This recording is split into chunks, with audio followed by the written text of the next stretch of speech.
Hey everyone, welcome back to CryptoCache. Thank you so much for joining me here. I hope you're having a fantastic day. Quick look here again at ICP.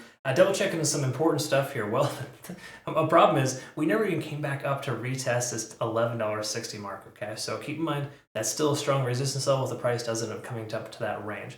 We also need to recognize that we are pretty much establishing some range-bound activity where we're kind of stuck underneath this resistance at $11.10. Okay, so we're just going to go ahead and kind of pay attention to this here. We can kind of see that it's pretty obvious level there of resistance and potential support. In fact, if I recall correctly, we had a support level around here before, and we've seen a candle wick down there a few times. So generally speaking, this 1050 mark is somewhat of a support level too. Okay, so we got to recognize we got some good stuff going here. The probability of the price coming down to, I got the question, should we expect the price action to come down below $10? In short, the answer is yes, but also no. In fact, I responded to my community this morning. We got tons of liquidation at this $10, it's like $9.70, $9.80 range. And it's important to recognize that if Bitcoin retests to say 67,000, for example, which is a possibility, we could see that happen. Okay. So it's not the worst idea to consider a limit order at that low range there in case the price does end up wicking down.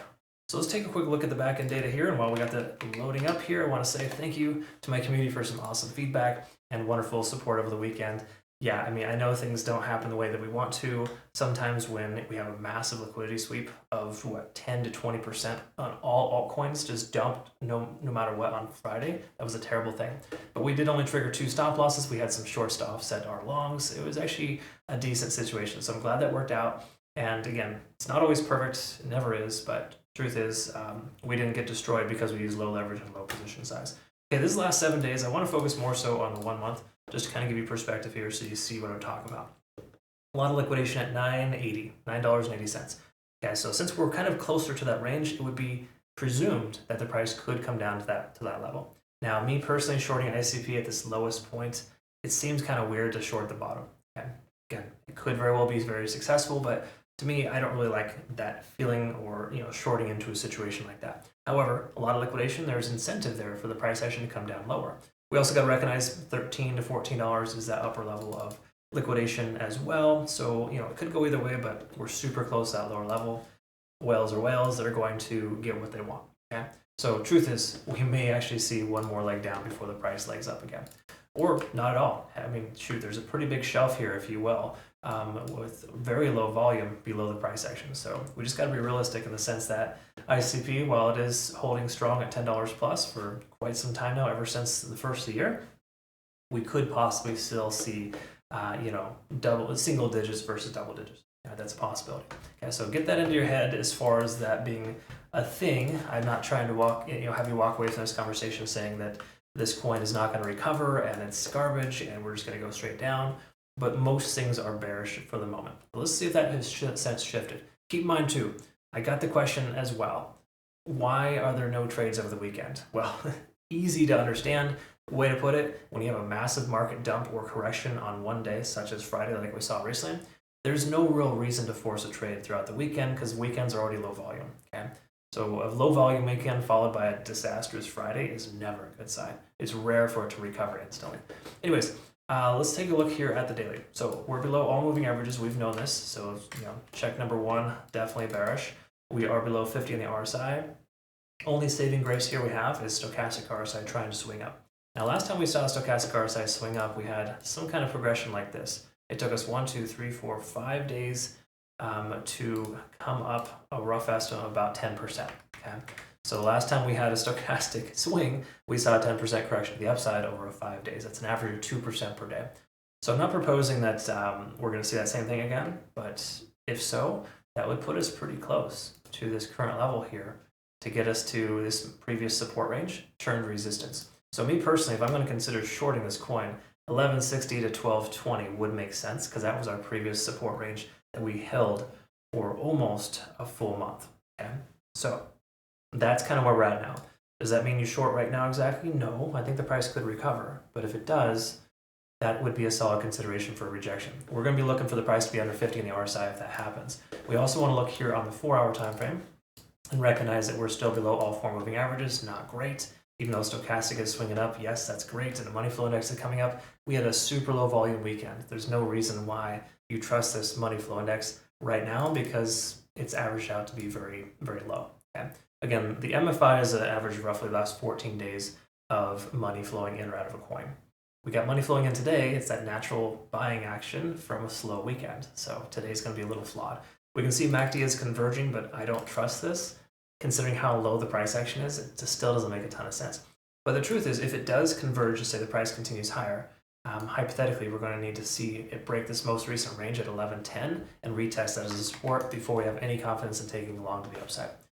So let's take a look at the hourly and see if that has any confirming factors for us. Ichimoku Cloud is going to tell us that we're well below the cloud. This is way worse than most other coins, mind you. Again, ICP got corrected pretty heavily. So we can see here, if we got this resistance range, what needs to happen here next? Let me go and remove this previous layout here and just kind of see if the price does come up here. We're looking for something along these lines. Okay. Now again, I'm going to go ahead and update our fib levels for the most recent time frame here, just so we get a little bit more accurate information. So we can just kind of use that as a better guide for fib levels here. So just keep in mind, it's fib levels are never exact, but as you can kind of see here, 0.236 is holding the price action in place. Okay? So hypothetically, if the price comes up to form a bullish backtest of this 11.10, 11.15 cent range, then we're going to potentially see the price action recover higher. Keep in mind, we got a strong resistance range at 11.60. That's the previous support level.